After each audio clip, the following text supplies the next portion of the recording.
Ratusan personil Brimopolda Sulawesi Selatan mendatangi gereja dan lembaga kesejahteraan anak.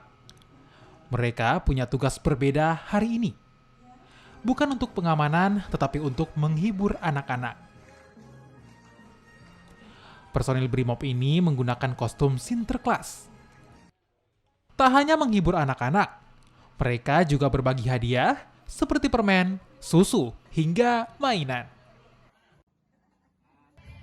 Kegiatan ini dilakukan untuk menghibur anak-anak di Hari Raya Natal.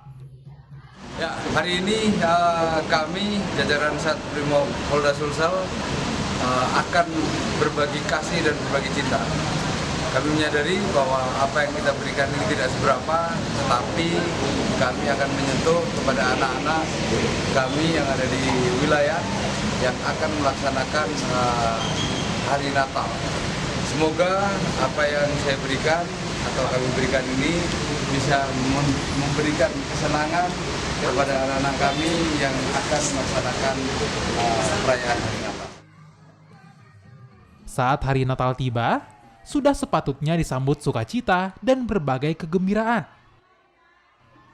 Aksi para personil Brimob ini jadi satu contoh cara berbagi kebahagiaan di Hari Natal.